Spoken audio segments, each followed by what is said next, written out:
Hai, selamat datang lagi di Koleksi Film. Film yang akan saya ceritakan kali ini diambil dari kisah nyata yang berjudul Jam Ancient yang dirilis pada tahun 2011 silam dan disutradarai oleh Yu Xianlin. Dan film ini berceritakan tentang jalan kehidupan seorang pesenam yang pernah menjadi seorang anggota gangster. Bagaimana kisahnya? Mari ke ceritanya. Film ini dibuka saat tokoh utama bernama Ashin yang masih kecil sedang menonton suatu pertunjukan bersama kakeknya. Bukannya menonton dengan tenang, di sini Ashin malah ikut jungkir balik di panggung itu.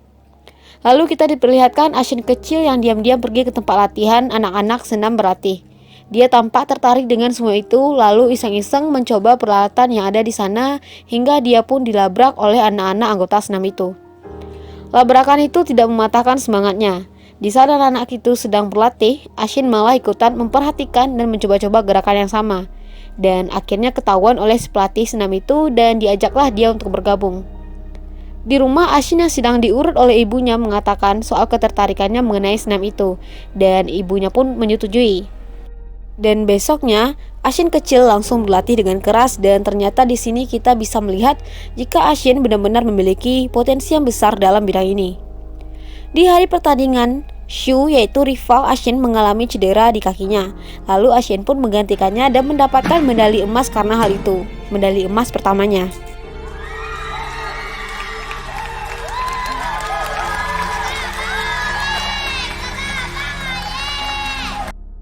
Lalu kita diperlihatkan Ashin yang sudah dewasa dan sedang berlatih, tapi dia tidak bisa mendarat dengan sempurna dan yang ternyata penyebabnya adalah dia sudah terkena polio dari kecil dan kakinya memiliki panjang yang tidak sama rata.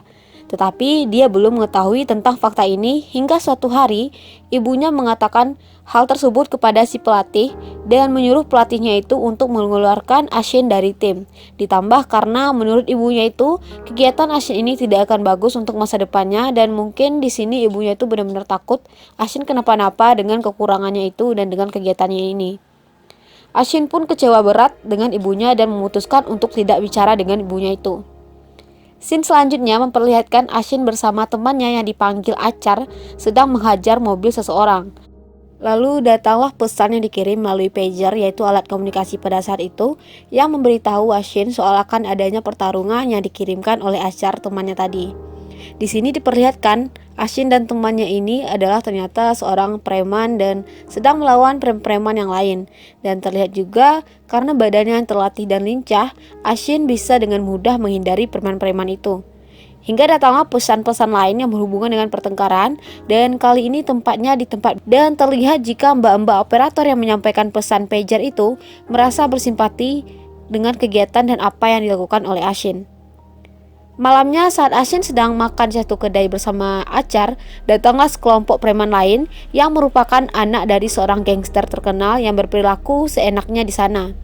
Lalu Acar dengan sengaja menjatuhkan botol guna menarik perhatian preman itu yang mengakibatkan mereka berdua dihampiri oleh mereka.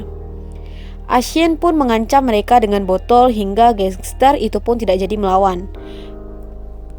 Besoknya, para gangster semalam datang ke toko buah Ashin dan mengajaknya untuk menjadi anggota gangsternya. Tetapi di sini Ashin tidak mau karena preman itu yang juga menghina toko buahnya. Mereka pun tersinggung lalu mengancam dan beranjak pergi dari sana.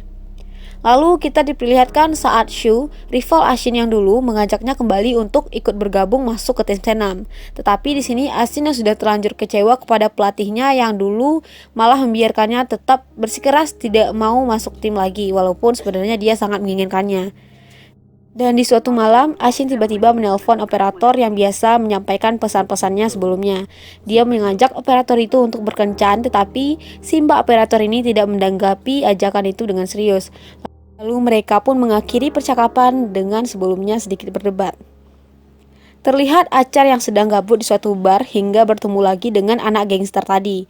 Di situ dia menawarkan yang sepertinya itu adalah narkoba kepada si Acar dan di scene selanjutnya terlihat Acar yang seperti lepas kendali. Beranggapan di sini sepertinya dia sedang hype-hypenya karena akibat dari narkoba yang dia pakai hingga dia sampai terjatuh dari motor. Malamnya Acar mengajak Ashin pergi ke bar yang sebelumnya sempat dia datangi. Nah, di situ mereka bertemu kembali dengan anak gangster sebelumnya Dan di situ Ashin diajak untuk berduel dance dengannya dan diakhiri dengan kekalahan yang memalukan oleh pihak si anak gangster ini. Di sisi lain, kita diperlihatkan juga Achar yang sedang akan memakai obat pemberian preman itu sebelumnya, namun tidak jadi karena sudah habis dan dia tampak kesal dan sakau. Hingga akhirnya Achar ini menghampiri preman-preman itu dan meminta kembali narkoba itu. Tetapi mereka tidak memberikannya karena masih kesal dengan kejadian memalukan akibat dari duel dance sebelumnya dan malah menghajar Achar habis-habisan. Lalu datanglah pesan dari Achar yang disampaikan mbak-mbak operator yang mengatakan jika Achar mengajak Ashin untuk makan cemilan. Setelah itu Ashin pun mengatakan ke mbak-mbak itu jika dia sedang berada di kantornya dan menunjukkan kebolehannya di sana disambut dengan banyaknya gadis-gadis yang bekerja di sana melihat ke arah Ashin.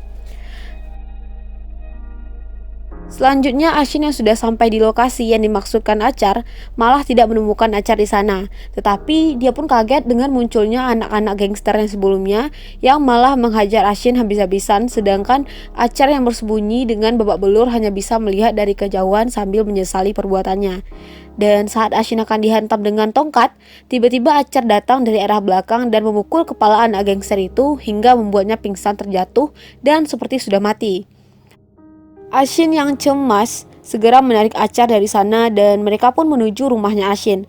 Dia pun lalu membersihkan luka dan berkemas-kemas untuk kabur dari wilayah itu dikarenakan takut akan dibunuh dan dihabisi oleh gangster preman tadi. Mereka berdua pun kabur dengan kereta api ke Taipei. Dan di sisi lain terlihat adik Ashin yang juga dikerjai oleh anak buah preman-preman itu yang menanyakan soal di manakah Ashin. Saat Ashin mengecek pagernya, dia mendapatkan pesan dari adiknya yang mengatakan jika dia baik-baik saja. Lalu dilanjutkan dengan obrolannya dengan mbak-mbak operator itu. Sesampainya di tempat persembunyian, Ashin membangunkan Achar dan dia tampak kesal dengan perilaku Achar di sana. Karena dia yang meminjam uang untuk membeli kembali narkoba-narkoba itu. Tetapi Ashin tetap tidaklah mau. Dan malamnya mereka berdua bekerja di bar. Dan lagi-lagi di sini si Achar kembali berbuat onar, tetapi kembali juga dilindungi oleh si Ashin. Scene selanjutnya diperlihatkan saat Ashin dan Achar kembali menghajar preman-preman yang sempat bermasalah dengan Achar di bar sebelumnya. Dan ternyata itu semua adalah suruhan dari bos pemilik tempat mereka bekerja. Lalu bosnya itu pun menyuruh mereka untuk membunuh seseorang yang bernama Mad Ox yang merupakan orang yang bermasalah dengan Achar di bar tempat mereka bekerja. Dan mereka pun akan mendapatkan imbalan yang banyak untuk hal itu. Malamnya saat nongki-nongki, Ashin mengungkapkan keinginannya untuk kembali ke rumahnya di Yilan. Akan tetapi Achar tidak mau karena dia berpikir telah membunuh anak gangster itu dan takut akan dihajar sampai mati, serta dia berkeinginan untuk tetap di Taipei dan menjadi kepala gangster, lalu akan melindungi Ashin dari apapun. Akan tetapi besoknya saat Ashin bangun, dia tidak menemukan Achar di kamar itu. Malahan cuma ada surat, kalung, dan segepok uang imbalan jika mereka berhasil membunuh Mad Ox tadi. Ashin tahu jika Achar akan mengorbankan dirinya guna menebus kesalahannya kepada Ashin karena telah membuat Ashin di kondisi seperti sekarang dengan pergi sendirian ke tempat Mad Ox. Ashin yang cemas lalu menyusulnya. Akan tetapi semua itu sudah terlambat.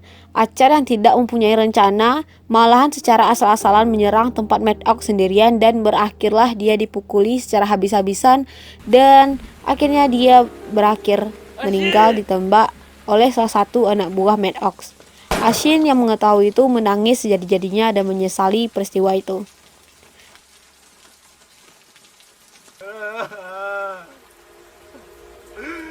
Dia pun kembali ke kampungnya dan mendatangi bos gangster yang mana merupakan adalah ayah dari preman yang dulunya dihajar Achar. Sekaligus alasan mereka kabur dari daerah itu karena takut dihabisi. Dan di situ datanglah preman yang dikira sudah mati, ternyata belum. Dan Ashin pun mengatakan kepada bos gangster itu jika dia ingin memulai hal baru dengan kembali masuk ke tim Senam. Dia pun diberikan kesempatan selama 1 tahun untuk mendapatkan medali emas dan jika tidak dia akan dihabisi. Ashin pun kembali berlatih walaupun harus dengan ekstra keras karena sudah lama untuknya tidak ada di dalam tim. Saat Ashin berlatih, dia pun juga dikerjai oleh anak gangster itu, seolah-olah sedang memacu Ashin untuk berlatih dengan keras, dan lalu mereka pun di sini tampak akrab. Gue nggak ngerti kenapa di sini hal itu bisa terjadi.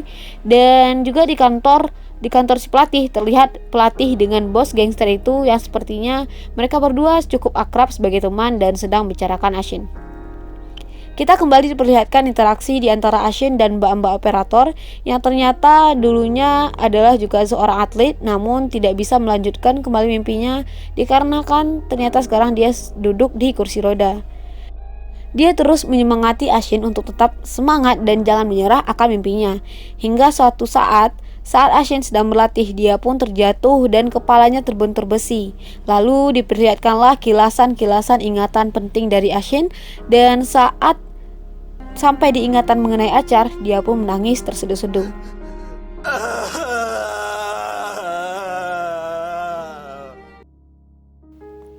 Di kantor, pelatih sedang sibuk memikirkan tentang solusi mengenai masalah kaki Ashin yang beda panjangnya. Lalu besoknya ibu Ashin pun datang dan memberikan sepasang sepatu khusus untuk membantu menyeimbangi ukuran kaki Ashin. Ashin yang ternyata selama ini tinggal di tempat latihan itu tanpa tahu menahu malah marah-marah ke ibunya karena mengira jika ibunya ini datang untuk menyuruh pelatih mengeluarkannya lagi. Tetapi ternyata tidak. Pelatih pun memberitahu yang sebenarnya mengenai penyakit Ashin dan memberitahu bagaimana perjuangan ibunya untuk itu. Ashin yang tersadar pun kembali ke rumah dan tinggal di rumahnya bersama adiknya. Ada adegan lucu di sini yang mana saat Ashin sedang jogging, tiba-tiba dia dikepung oleh preman-preman yang dulu pernah dihajarnya. Namun tiba-tiba anak gangster beserta anggotanya datang dari arah belakang dan membantu Ashin untuk menghajar orang-orang itu. Lalu terlihat juga anak gangster itu yang mengiringi Ashin dari belakang untuk berlatih. Dan selanjutnya kita diperlihatkan Ashin yang tetap berlatih keras dengan memakai sepatu khusus itu, dan terlihat hasil latihannya makin luar biasa. Di hari perlombaan, semua orang datang, termasuk ibu dan adiknya hingga pasukan gangster. Shu yang merupakan rival Ashin berhasil mendapatkan poin yang sangat tinggi, dan terlihat di sini Ashin sedikit nervous menunggu gilirannya karena melihat poin Shu yang cukup tinggi itu. Dia pun menyempatkan diri untuk menelpon mbak operator, tetapi bukan mbak itu yang mengangkatnya karena mbak-mbak itu sedang tidak berada di sana. Dan ternyata mbak-mbak operator itu juga menonton pertandingan Shin dan mereka pun berpapasan. Mbak-mbak itu pun menyemangati Ashin, tetapi sepertinya dia tidak sadar jika mbak-mbak itulah yang selama ini mengobrol dengannya. Lalu saat gilirannya, Ashin membayangkan Achar dan memulai berlari.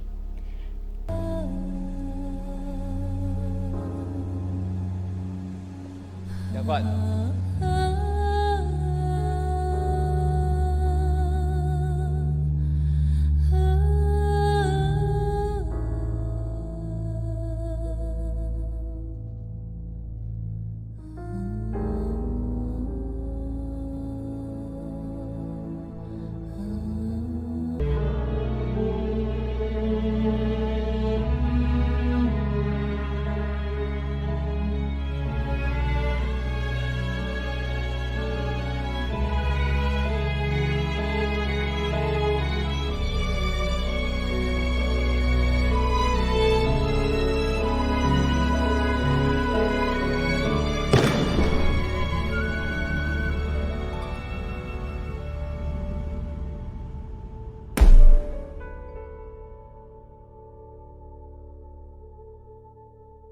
Ashin pun berhasil dan mendarat dengan sempurna, serta mendapatkan medali emas untuk hal itu.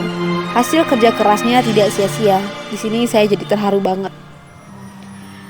Baik, sekian cerita kali ini. Banyak hal yang terkandung di film ini, mulai dari bagaimana kasih dan pengorbanan orang tua kepada anaknya, kesetiaan dalam pertemanan yang luar biasa yang ditunjukkan oleh Ashin dan Achar, serta bagaimana bentuk kerja keras yang benar-benar luar biasa dari Ashin hingga dia menggapai tujuannya. Baiklah, sekian, terima kasih kepada teman-teman yang sudah menonton. Jika ada saran film, silakan kasih tahu di comment section, dan segala saran dan masukan diterima. Terima kasih, jangan lupa buat nonton video saya yang sebelum-sebelumnya, dan jangan lupa subscribe dan share kalau bisa, dan like juga. See you in the next video, bye bye.